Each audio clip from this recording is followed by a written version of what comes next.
اعوذ باللہ السمیع العلیم من الشیطان اللعین الرجیم بسم اللہ الرحمن الرحیم الحمد للہ وکفا والسلام علی عبادہ الذین اصطفی اما بعد فقد قال اللہ سبحانہ وتعالی فی محکم کتابہ المبین بسم اللہ الرحمن الرحیم افحسبتم انما خلقناکم عبثا وانکم الینا لا ترجعون۔ عزیزان محترم، اس مقدس اجتماع کے لیے سورہ مومنون کی ایک آیت کی تلاوت کا شرف حاصل کیا گیا۔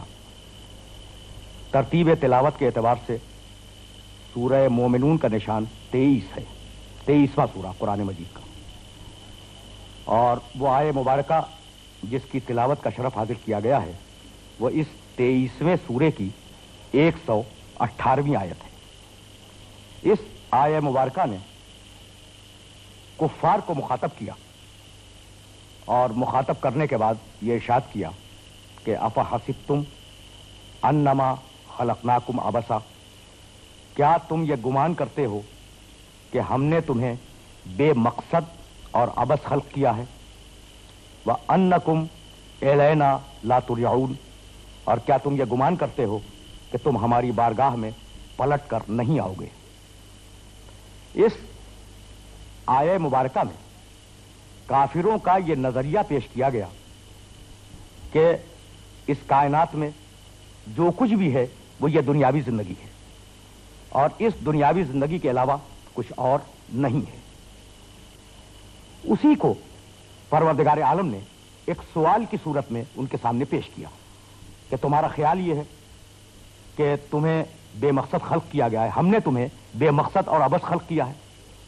یعنی ایک گروہ وہ ہے جس کا نظریہ یہ ہے کہ یہ کائنات بے مقصد خلق ہوئی اور ہماری تخلیق بھی بے مقصد ہے، اور اسی آیہ مبارکہ سے یہ نظریہ بھی واضح ہوتا ہے کہ خود قرآن کی نگاہ میں اور پروردگار عالم کی نگاہ میں اس کائنات کا ایک مقصد ہے۔ تو وہ لوگ جو اس کائنات میں مقصدیت کے قائل نہیں ہیں، ان کے قول کو پروردگار عالم نے سورہ جاسیہ میں نقل فرمایا ہے۔ سورہ جاسیہ قرآن مجید کا 45واں سورہ ہے، اور اس سورے میں دہریوں کی بات نقل کی۔ وقالوا ان ہی الا حیاتنا الدنیا، یہ دہریے کہتے ہیں منکرین خدا کہ اس دنیاوی زندگی کے علاوہ کچھ نہیں ہے۔ ان ہی الا حیاتنا الدنیا، بس جو کچھ بھی ہے یہ ہماری دنیاوی زندگی ہے۔ نموت و نحیا، پیدا ہوتے ہیں مرتے ہیں، مرتے ہیں پیدا ہوتے ہیں، یہ ایک سلسلہ چل رہا ہے۔ وما یہلکنا الا الدہر، اور ہمیں جو موت آتی ہے، ہم جو ہلاک ہوتے ہیں، تو ہلاک کرنے والا ہمیں کوئی خدا نہیں ہے بلکہ زمانہ ہلاک کر رہا ہے۔ ہم زمانے کی تخلیق ہیں اور زمانہ ہی ہمیں موت دیتا ہے۔ ما لہم من علم، ان کے پاس کوئی علم نہیں ہے، وہ فقط ایک گمان کر رہے ہیں۔ ان ہم الا یظنون، یہ ان کا قیاس ہے، یہ ان کی تخمین ہے، یہ ان کا ظن ہے اور یہ ان کا گمان ہے۔ میں اس مرحلہ فکر پر اپنے سارے سننے والوں کو روکنا چاہ رہا ہوں کہ دہریوں کا خیال ہے کہ بس جو کچھ بھی ہے وہ یہ دنیا ہے، ہم اس پہ پیدا ہوئے، رصد لی، جو حصہ کائنات میں ہمارا معین تھا وہ ہم نے حاصل کیا اور ہم اس دنیا سے چلے گئے، اور اب جو چلے گئے تو عدم میں گئے، گھپ اندھیرے میں چلے گئے، اب ہماری نہ کوئی ایکٹیویٹی ہے، نہ کوئی جزا ہے، نہ کوئی سزا ہے۔ اس مرحلے پر میرے ذہن میں ایک سوال پیدا ہوتا ہے، اور وہ یہ کہ کیا اگر اس نظریے کو مان لیا جائے کہ فقط یہ دنیا ہے، تو کیا اربوں خربوں سال کی اس طویل و عریض کائنات میں ہر انسان کا حصہ اس کی فقط عمر طبیعی ہے؟ 50 سال، 100 سال، 75 سال، 90 سال، اتنی تو عمر ہوتی نا انسان کی، تو کیا خربوں سال کی کائنات میں آپ کا اور میرا حصہ، ایک ایک انسان کا الگ الگ حصہ کل اتنا ہے کہ آپ کو 50 سال کی نعمتیں مل جائیں یا 100 سال کی نعمتیں مل جائیں؟ دوسرا سوال جو پھر پیدا ہوتا ہے وہ یہ ہے کہ کیا ہم جانوروں کی زندگی گزارنے کے لیے اس دنیا میں بھیجے گئے؟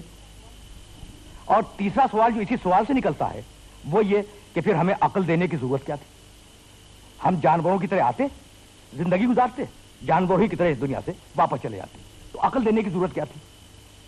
चौथा सवाल फिर एक पैदा हो जाता है कि अगर कोई आखिरत नहीं है, कोई जज़ा और सजा नहीं है, फकत ये दुनिया ही दुनिया है, तो जरूरत क्या है कि हम किसी भी कानून की पाबंदी करें?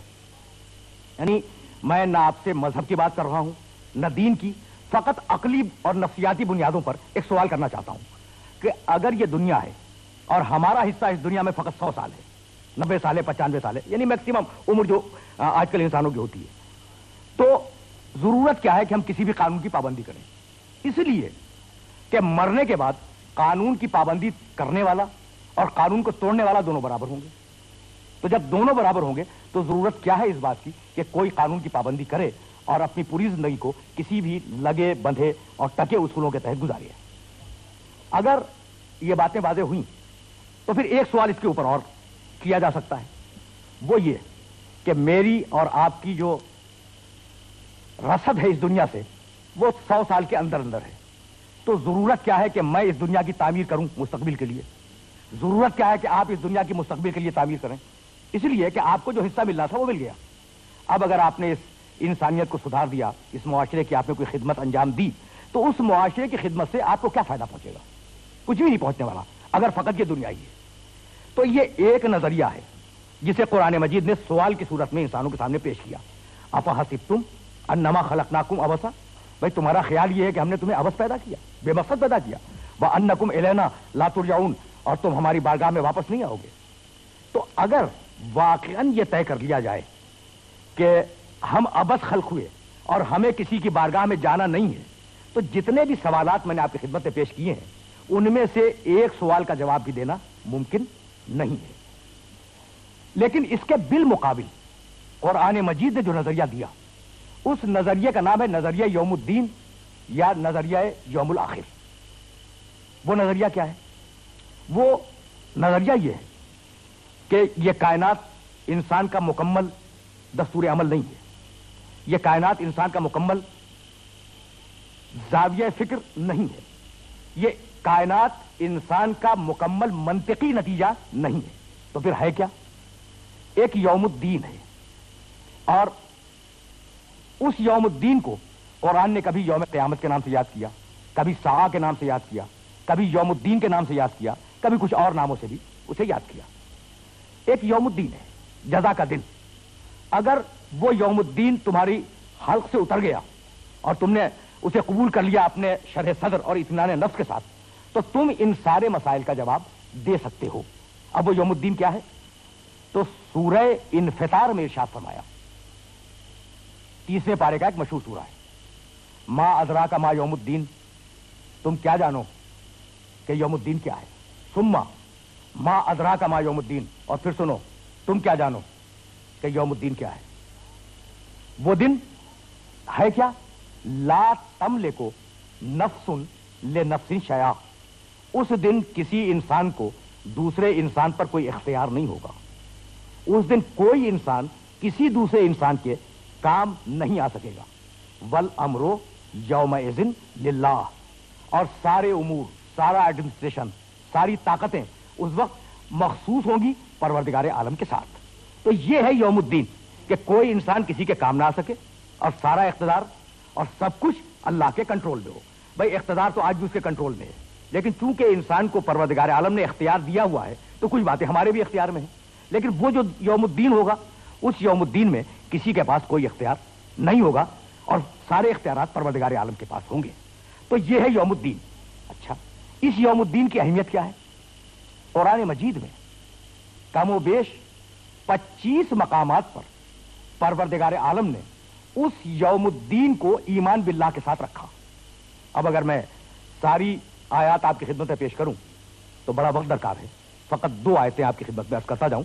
सूरह बकर की 61वीं आयत में फरमाया कि अल्लज़ीना आमनू वल्लज़ीना हादू वन्नसारा वस्साबईन मन आमन बिल्लाह वल यौमिल आखिर। भाई देखो, ईमान लाओ अल्लाह पर, ईमान लाओ यौम आखिर पर, क़यामत पर।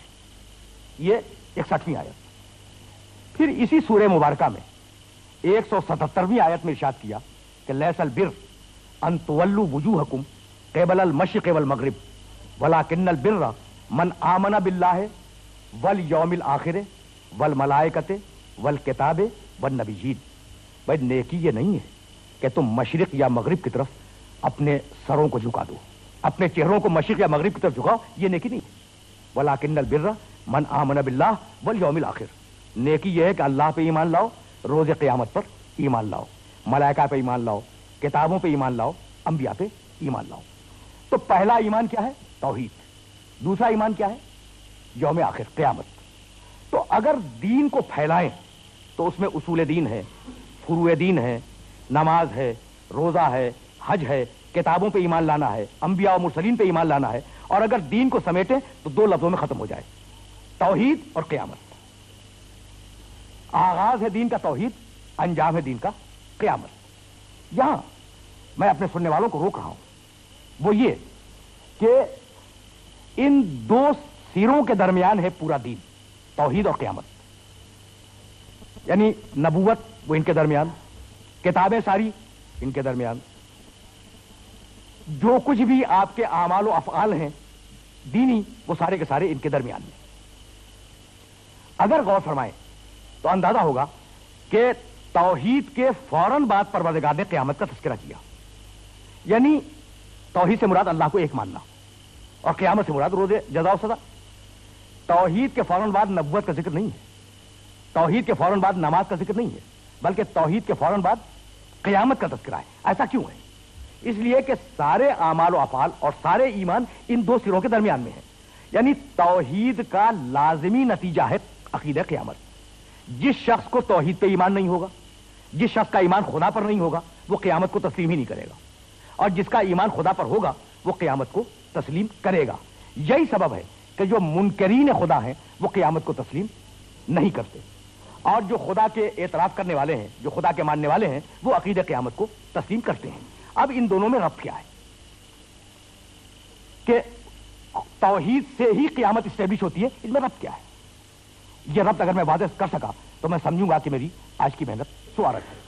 دیکھیے، اگر خدا کا وجود ثابت نہ ہو اور خدا نہ ہو تو قیامت کی واقعی کوئی ضرورت نہیں ہے.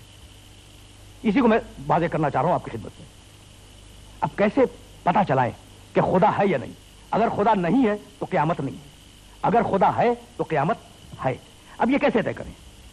تو دیکھیے، قرآن مجید کا یہ طریقہ نہیں ہے کہ وہ جب توحید کی کوئی دلیل دے تو فلسفے یا منطق کی باتیں کرے. اگر قرآن مجید اپنی دلیلوں میں فلسفہ یا منطق استعمال کرتا تو وہ کتاب ارسطو کے کام تو آ سکتی تھی، افلاطون کے کام آ سکتی تھی، لیکن وہ عام اکثریت جسے فلسفے اور منطق سے کوئی ربط نہیں ہے اس کے لیے وہ کتاب بیکار ہو جاتی.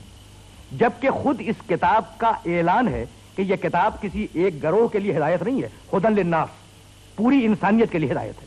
تو جب پوری انسانیت کے لیے ہدایت ہے تو اس میں دلیلیں ایسی ہونی چاہیے جو ہر انسان کے ذہن میں داخل ہو سکے اور جنہیں ہر انسان سمجھ سکے. تو اب ایک چھوٹا سا پیراگراف ہے سورہ نحل میں، ابتدائی پیراگراف، جس کے اندر پروردگار نے اپنے وجود پر دلیل اسٹیبلش کی. ارشاد فرمایا، هو الذی انزل من السماء ماء لکم منہ شراب ومنہ شجر فیہ تسیمون. اللہ وہ ہے جس نے تمہارے لیے آسمان سے پانی اتارا، برسایا، اسی سے تم اپنی پیاس بجھاتے ہو، اسی سے تمہارے درخت سیراب ہوتے ہیں. فیہ تسیمون، اور اپنے مویشیوں کو انہی سبززاروں میں چراتے ہو جو پانی سے پرورش پا کے اگے ہیں. ینبتو لکم بہ الزرع والزیتون والنخیل والاعناب ومن کل الثمرات ان فی ذلک لآیۃ لقوم یتفکرون. اور اسی پانی کے ذریعے اللہ پھل پیدا کرتا ہے، زیتون پیدا کرتا ہے، انگور پیدا کرتا ہے، ساری دنیا کے پھل اور ساری دنیا کے پھول پیدا کرتا ہے. اس میں نشانی ہے ان لوگوں کے لیے جو فکر سے کام لیتے ہیں. وسخر، پیراگراف چل رہا ہے، لکم اللیل والنہار والشمس والقمر والنجوم مسخرات بامرہ ان فی ذلک لآیات لقوم یعقلون. اور اللہ نے تمہارے لیے مسخر کیا رات کو، تمہارے لیے مسخر کیا دن کو، تمہارے لیے اس نے مسخر کیا سورج کو، تمہارے لیے اس نے مسخر کیا چاند کو. والنجوم مسخرات بامرہ، اور سارے کے سارے ستارے اس کے امر پر مسخر ہیں. इसमें निशानियां हैं साहिबान अक्ल के लिए। वमा ज़रा अलकुम फिल अर्ज़ मुख्तलिफन अलवानुहु इन्ना फी ज़ालिका ला आयतन लिक़ौमिन यज़क्करून। और देखो, पानी का रंग एक, पानी का मिजाज एक, मिट्टी का रंग एक, लेकिन अब ये हमारी ताकत है कि जब फल निकले और फूल निकले तो एक रंग के ना निकले, मुख्तलिफ रंगों के निकले। इन्ना फी ज़ालिका ला आयतन लिक़ौमिन यज़क्करून, इसमें निशानी है साहिबान नसीहत के लिए, साहिबान तज़क्कुर के लिए, साहिबान जिक्र के लिए। हुवल्लज़ी सख़रा लकुमुल बहरा, यानी अजीब व गरीब तरीके से परवरदिगार आलम ने अपने वजूद पे दलीलें कायम की।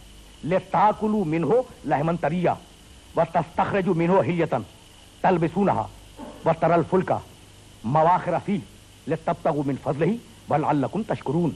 और देखो, अल्लाह ही वो है जिसने समंदर को तुम्हारे लिए मुसख्खर किया। हुवल्लज़ी सख़रा लकुमुल बहरा, अल्लाह ने समंदर को तुम्हारे लिए मुसख्खर किया ताकि तुम अपने लिए उस समंदर से ताजा गोश्त हासिल कर सको। ले तस्तखरजू मिन्हो लहमन तरिया। जरा मैं चाह रहा हूं कि यह आय मुबारका मेरे मोहतरम सुनने वालों की समाज के अंदर महफूज हो जाए। हुवल्लज़ी सख़रा लकुमुल बहरा ले ताकुलू मिन्हो लहमन तरिया व तस्तखरजू मिन्हो हिल्यतन तलबिसूनहा। हमने तुम्हारे लिए समंदर को मुसख्खर किया ताकि उससे ताजा गोश्त निकालो और निकालने के बाद खाओ, उससे जेवर निकालो और निकालने के बाद उन्हें इस्तेमाल करो। भले तब्तगू मिन फज़लिह, और समंदर के जरिए तुम फजल खुदा को तलाश करने के लिए, रिस्क को तलाश करने के लिए इधर से उधर जा सको। वलअल्लकुम तशकुरून, और हमने इस समंदर को इसलिए मुसख्खर किया कि तुम हमारी बारगाह में हदिया तशक्कुर पेश कर सको।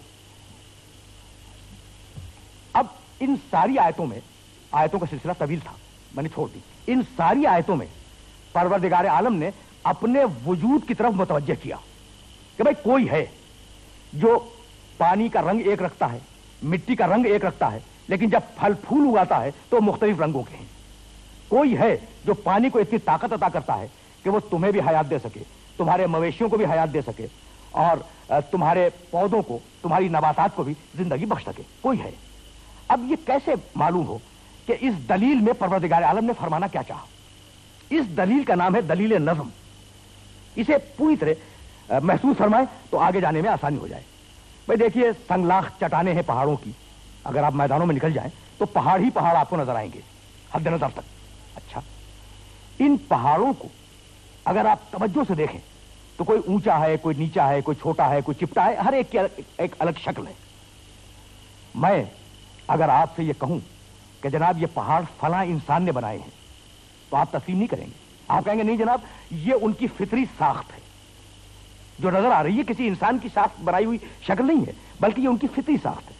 लेकिन उसी मैदान में जिसके आखिरी सिरे पे पहाड़ है, चुने हुए पत्थर अगर रखे हुए हों तले ऊपर, और उन पत्थरों के मुतालिक मैं 1,00,000 कसमें खा के कहूं कि इनको तरतीब से किसी इंसान ने नहीं रखा, तो क्या आप मेरी बात तस्लीम करेंगे? नहीं मानेंगे। बस यही वो राज है जहां से वजूद खुदा साबित होता है।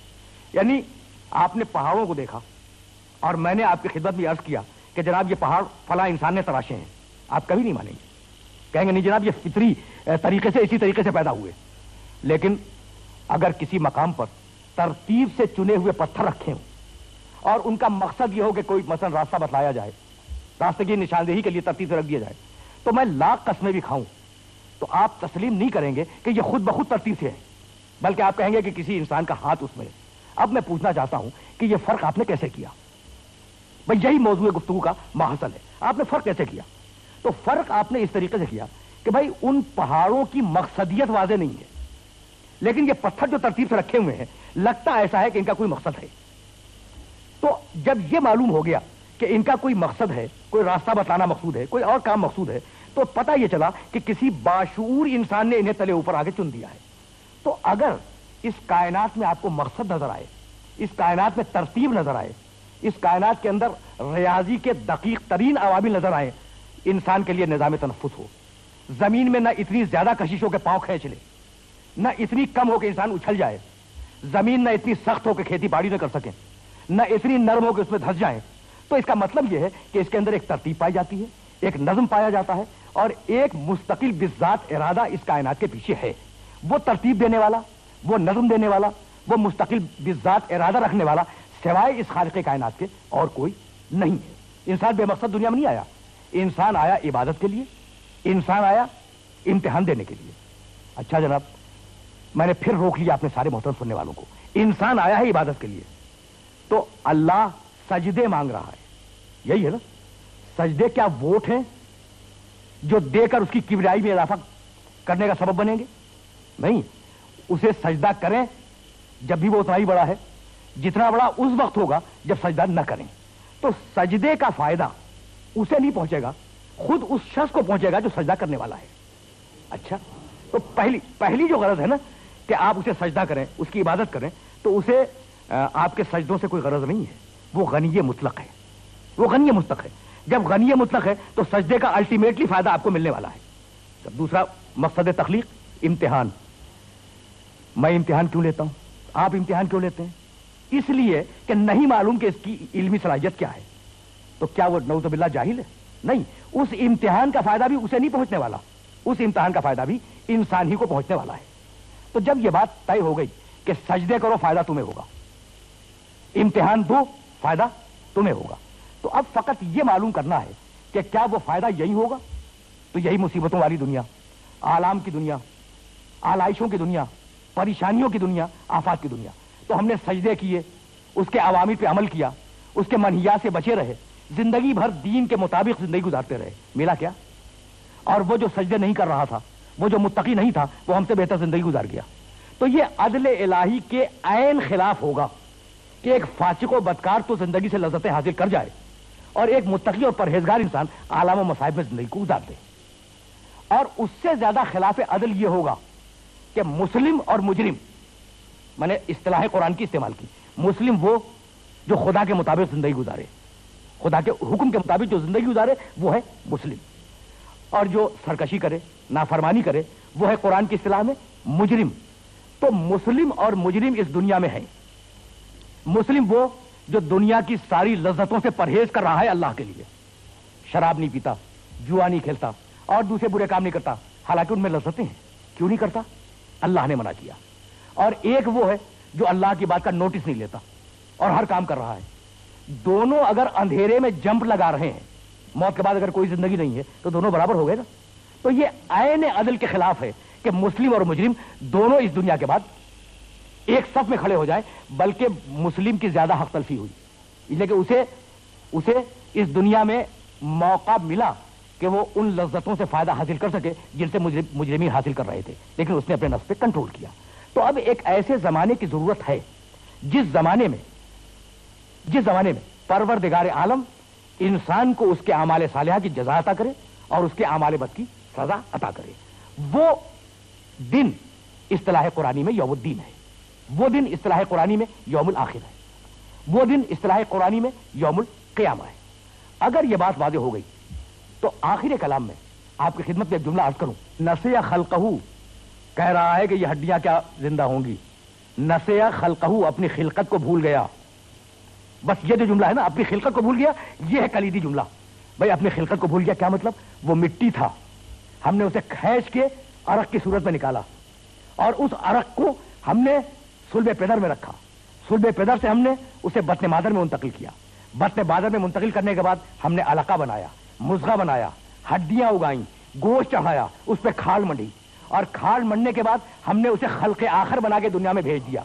तो वो अल्लाह जो मिट्टी को तरतीब देता हुआ और मिट्टी को इर्तिका देता हुआ इंसान बना सकता है, क्या दोबारा में मिट्टी में मिलाकर उसे जिंदा नहीं कर सकता? व आखिर दावाना अनिल हम्दुलिल्लाहि रब्बिल आलमीन।